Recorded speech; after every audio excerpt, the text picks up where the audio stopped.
Right, so the last one on this section of the bad points, and I've purposely picked this one because this will sound mad. This is where Maui Snake, I almost understand why people think I'm a hater now, because it's like even in the moment, like it is my style. In the moment when you have your success, I just come in like, you'll never be good at that though. It's like, oh, what the fuck, I've succeeded. So it's going to sound like such haterism, but I'm just going to say it. It's a topic you'll know I've thought for a long time. Liquid is just permanently one piece away. Because like I said, dude, if you actually think now, mate, aren't they like one of the best upset teams along with outsiders we've had for the last 4 or 5 months? The amount of times they've gone further than you expect. They've beaten the big teams. They've beaten the fucking, the G2s, the FaZes, the Navis. They've beaten all the big teams. They get all the wins, but never yields a trophy. And part of the reason why is, it's like the joke is they just can't, it can't last long enough. Like the Cinderella story always ends before, like when midnight strikes. Like what happens is they get as far as they can go, big semi, final. They get all the way there and then one player just shits. Notice I don't even pick one player now. I'm not even just making this the OC thing. I still think it's bang average. Like it's just always one person's off. And so the reason that's infuriating to me is, mate, if you could just fix that one piece, we can start talking about everything. You can win the major. You can fucking be the best team in the world. They're not that far off. With Liquid are.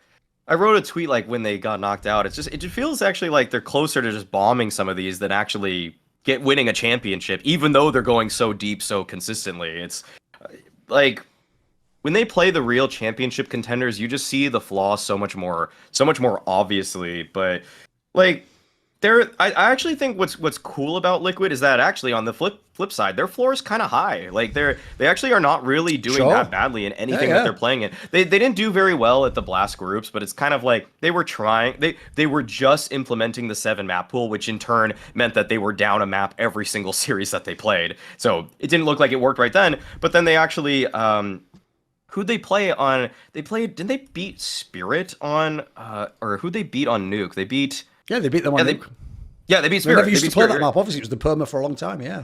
Yeah, so they're trying new things out, and it feels like what they're trying to do is like ramp up in a way that's like looking outside of the roster move. Because I agree. If they just made one replacement, this team would be amazing. If they got Dexter for OC, actually, if they got Frozen for Elige right now with his form, like there's a couple things that they could do. But actually, what they're looking for is actually pretty pragmatic. To actually just like say, let's expand to a 7 map pool, try to win the veto everywhere we can.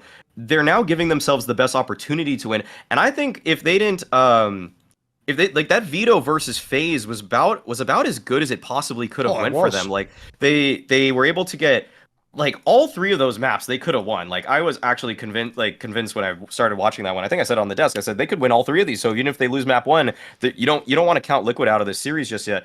And that's what's kind of cool about what's going on with them right now. It's just that.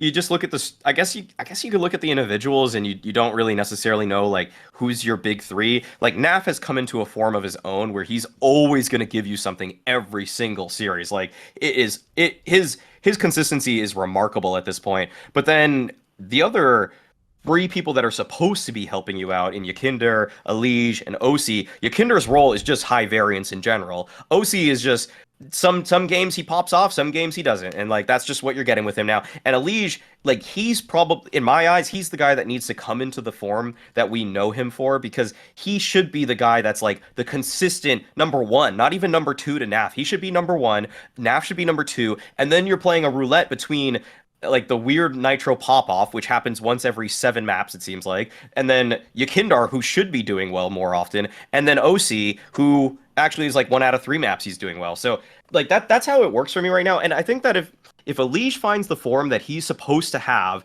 then this team can win championships. But Elige, it just seems weirdly far away off from what I know him for.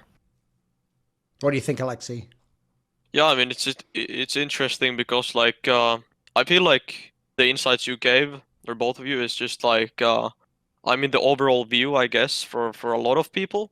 I don't think there's a lot of people who argue otherwise. I just think the fact that like it was nice how you said it. Like their floor is kind of high. Like at least now it's been for a while now after Yakindar joined. So I just feel like you don't see them getting bombed out from a best of 3. Like maybe if they lose narrowly on the first map, a team like G2 can just like win you 16-6 on the second one. But I feel like against all the teams, you usually see them winning a map, and you usually see them playing a tight series, even though they would be losing or not be playing their best. I just feel like the Opera in the team, like nothing about Aussie or anything. I'm just thinking like with the style they play and whatever, like it's just thinking like if they would have an Opera who's like way more aggressive, like what would happen? Like, is it possible because of the fact that Yakindar is playing like this, as you said, like high variance, like taking a lot of room, whatever?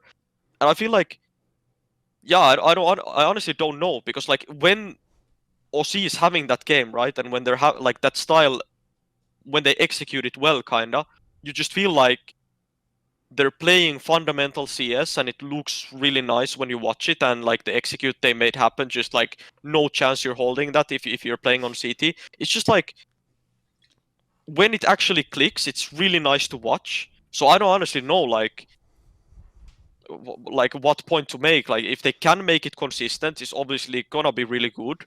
But I guess it's what you said. Like the other individuals needs to show up and. Like in order to make it work, right? So Sure. I can't give like another thing. It's all good. One thing I would say on that is like I do think it was funny when they did that blast segment where they were like, "What do you think of Nitro?" And they asked all those teams and IGLs and coaches, and they all started like this. By the way, perfect. Everyone who did this, you inadvertently did what I've told you to do your whole careers. You all started like, love him, great guy. He's had a lot of success. I think he's a good in-game leader. And then you kept going. It's like, yeah, where's the bot coming? Like, oh, I think he's good. I think you should keep him. He's doing a good job for like, blah, blah, blah, blah. And then we came to bot like, yeah, I'd say easy to read. Put him in the easy, very comfortable for us. Like, it's like, fucking hell, dude. Everyone said that. So my problem is I do think that's an issue as well, which is it logically makes sense if you have players who are up and down in form in the team and you don't know who to rely on. I always say, as fucked up as it sounds, the reason why a team with a super duper one-man carry is good is because it makes the job so much more streamlined if you're the coach or the in-game leader. You're like, right, I know exactly what I'm going to get from him. Now let's worry about these guys here. How do we make these two players work or this spot? If you don't know in this game, is my AWPer going to be good or not? Is he going to miss every shot or is he going to actually win out in the duels? Is my entry player going to get all these entries and we're 5v4 or is he going to just run into a brick wall and die and we're down 4v5? If I don't know these things, it's going to be really hard to make my calling style like this heroic style. We're talking about all super fucking unique and we're all through. You're just going to try a lot of simple things and see what works and then just figure it out as you go. So I do think it limits the team a little bit that they have these, but I think it plays into the style. And then the other thing is, even though he didn't do it, low key, when he said there, Maui, when he was just like, because he was doing that finish thing where you're like slower with like saying the sentence, when you were like, both of your insights, I was really hoping, like, I know it sounds perverse, but I really hoped he was going to be like, I'm so amateurish and you just know nothing about it. I saw low key. I know I really hoped he was going to like flame us and he had some like secret shit that we didn't know, like they were doing really well. And we just looked like, because here's the thing, I'll just leave it in. I don't give a fuck, guys. I think it'd be hilarious. So luckily he didn't. He actually, whatever, he picked us up at the end. It's all good. Because all I'll say is this, Maui Snake. Here's the reason why this is a valid topic and why it was in my bad section. Because right now, and you can't argue against it with the placings, they are number 3 ranked in the world, guys. Like, understand, that means now when they play FaZe, Na'Vi, Vitality outside, they're supposed to be the favourite. Like, if you're number 3, trip over and give me a trophy eventually. Yeah, Come on, you know what I mean? It exactly. can't always be second and top 4. Like, well, good run. It's like, we're number 3 now. Now we've got to go. Don't have to be number 1 in the world, but win me a trophy. Give me a trophy at least. Yeah, that's basically why it feels weird with them right now, because it feels like they're not gonna. It just feels like they're not gonna win a trophy for some, like, because they've been in a bunch of finals now. I mean, or like Your they've point been about the deep in these 7-map tournaments. pool though is a valid one. Like, if they can keep making that work, that's an interesting angle. Because let's be real, almost no one tries that at the top level.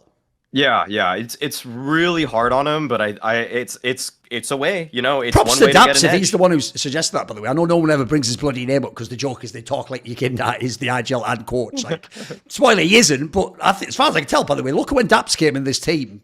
It's night and day, the difference. He must have done something. Again, he must be doing something as a coach.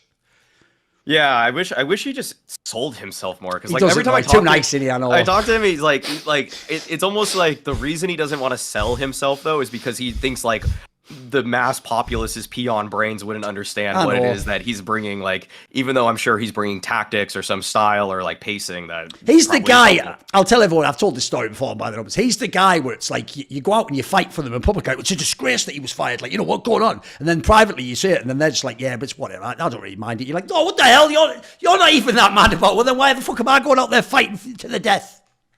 Now I only do that for Alexi V. I'm trying to defend all those fucking haters from the OG era. It's all right. I was like fucking Neo in the Matrix, man. I was blocking everything, dodging it all. I had it all. 2 guns behind me. They didn't even know about those deadly hidden ones. See more cool, funny, interesting clips based on topics from my content? Well, subscribe to this channel then, or, you know, be a pleb and don't.